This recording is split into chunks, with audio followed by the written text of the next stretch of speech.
Apakah pelatih anyar timnas Patrick Kluivert mampu memenuhi ekspektasi publik menembus Piala Dunia untuk kali pertama? Kita bahas bersama pengamat sepak bola Haris Pardede atau Bung Harpa. Bung Harpa, selamat malam. Selamat malam Mbak Friska dan juga pemirsa Kompas TV.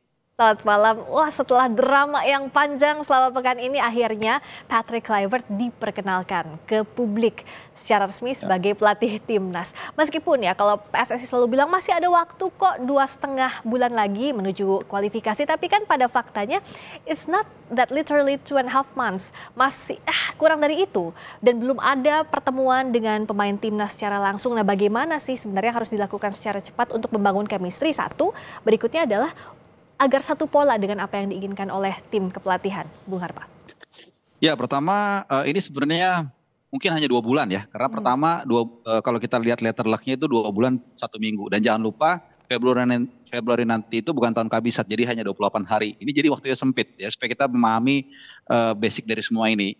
Yang kedua, Patrick Kluivert dan juga 2 asistennya ini adalah orang yang sangat baru di sepak bola. Jangankan Indonesia, jangankan Asia Tenggara, tapi juga di Asia. Artinya dia butuh waktu untuk mengenali dasar-dasar bagaimana sepak bola Indonesia. Meskipun memang backbone dari tim nasional kita ini akan dipegang oleh para pemain yang berdarah Belanda.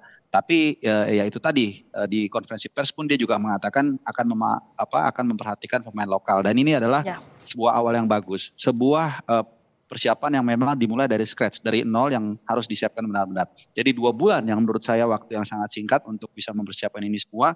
Sehingga kalau dikatakan akan ada banyak perubahan yang dilakukan oleh Patrick Kluivert, I don't think so. Karena memang dia harus juga melihat apa yang sudah selama ini jalan dan kemudian apa yang bisa diimplementasikan di sana. Yang terpenting adalah kalau kita lihat kenapa seorang Patrick Kluivert dan juga 2 asistennya ini dibawa. Karena untuk mengakomodir situasi di ruang ganti yang dianggap sudah tidak kondusif lagi ya menurut PSSI dengan para pemain diaspora. Maka dibawalah istilahnya pawangnya untuk bisa membuat anak-anak ini menjadi satu kesatuan. Dan ini adalah yang menjadi ditekankan juga di konferensi pers yang baru saja dilakukan di Hotel Mulia. Bagaimana Patrick Kluivert berkali-kali menggunakan kata mentransmisikan, mengirimkan apa yang dia mau untuk diterapkan oleh para pemain. Meskipun yang saya katakan tadi dia juga akan mengakomodir ya apa yang sudah dijalankan selama ini dan bahkan dia memberikan credit point juga kepada pelatih pendahulu yaitu Sintayong. Nah itu salah satu hal baik dalam konferensi pers tadi saat Kluivert memberikan kredit, memberikan apresiasi untuk Sintayong. Dia bilang bahwa Sintayong sudah membawa timnas sampai ke level yang sukses. Dia akan membawa ini bahkan lebih yang dijanjikan Kluivert. Nah, tapi kan ada perbedaan pola tentu ya dalam kepelatihan. Nah, kalau Kluivert bilang suka sepak bola menyerang, 4-3-3 dia suka. Tapi kan tadi Kluivert bilang juga melihat bagaimana formasi ini akan bergantung pada kondisi tim, bagaimana keadaan pemain. Nah, bagaimana kalau amatan Bung Harpa soal ini? Ya, kalau kita lihat sepak bola modern itu sudah lagi tidak terlalu mengusung warna yang kental ya. Kalau kita lihat dulu ada Catenaccio, ada Total Football, ada Staying Power-nya Jerman. Itu semua sebenarnya sudah menyatu, sudah melebur.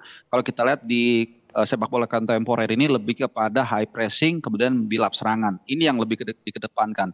Itu yang pertama.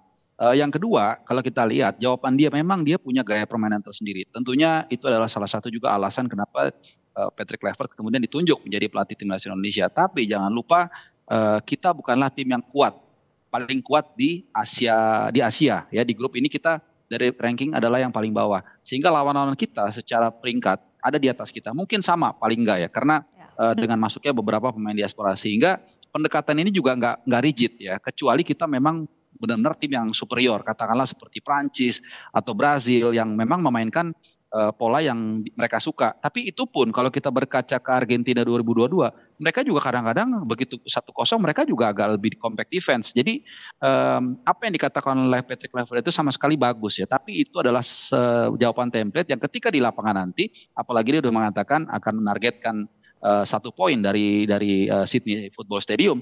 Artinya ini juga akan melihat konstelasi di lapangan.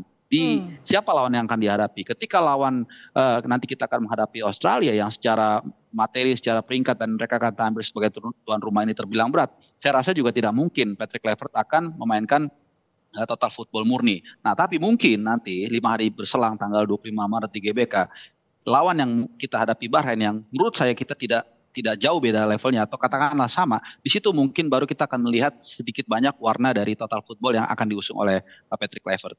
Iya, dan untuk memberikan kepercayaan diri menguasai bola, tadi kan juga disinggung oleh Patrick Kluivert bahwa yang harus percaya diri, pemain ini harus percaya diri saat menghadapi bola. Nah, apa sih yang jadi catatan Bung Harpa soal ini dibandingkan dengan pola permainan para penggawa timnas? Ya, kalau saya lihat ini kita berarti bicara motivasi ya. Kita bicara juga kesamaan visi dan frekuensi, dan inilah yang saya pikir adalah salah satu kelebihan dari Patrick Kluivert.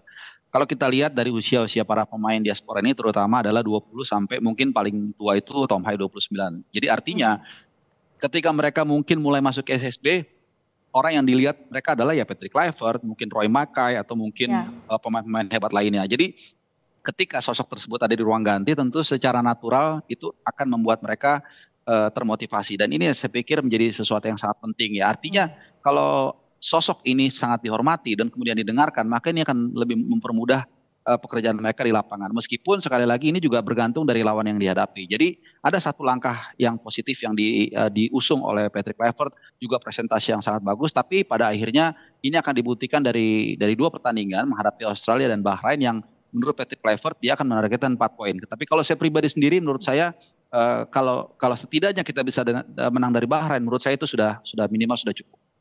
Karena sebenarnya lawan yang dianggap bisa head to head itu adalah Bahrain ya, Bung Harpa ya? Iya, betul. Bahrain kalau kita berkaca deh, nggak usah jauh-jauh ya, dari pertandingan sebelumnya di pertemuan pertama di Bahrain kan kita kan bisa mengimbangi mereka ya. Setelah tertinggal 1-0 kita bisa membalas 2 gol dengan sangat cantik, dan kemudian sebelum ada kebobolan yang menurut saya juga kita sangat kontroversial. Jadi mereka adalah lawan yang secara potensi bisa kita kalahkan. Tapi satu yang mesti diingat, jangan lupa mereka kemarin baru saja menunjukkan bahwa mereka juga tidak main-main ya. Mereka juga jangan kita anggap enteng. Kenapa? Karena mereka baru saja menjuarai Gulf Cup.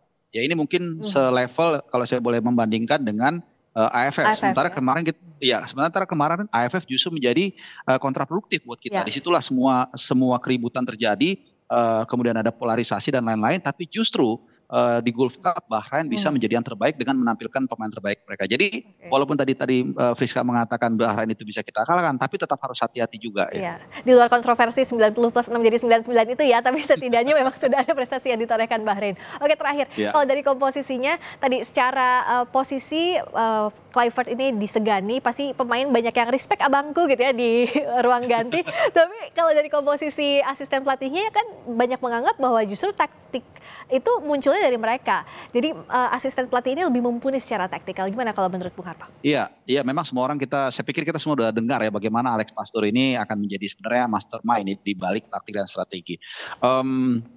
Patrick Kluivert bukannya tidak bisa melatih atau tidak punya pemahaman, enggak. Dia adalah mantan pemain hebat di Ajax, Milan dan juga Barcelona. Tapi kalau kita lihat dari track record sebagai pelatih, memang Alex Pastoor ini lebih mentereng ya. Dia 3 kali dia membawa tim dari RSD divisi promosi ke divisi. Jadi ini merupakan nanti akan membantu juga Kluivert dalam memberikan masukan. Tapi ya saya pernah juga sempat menyebutkan bahwa situasi ini harus di-manage ya, karena ada potensi konflik juga.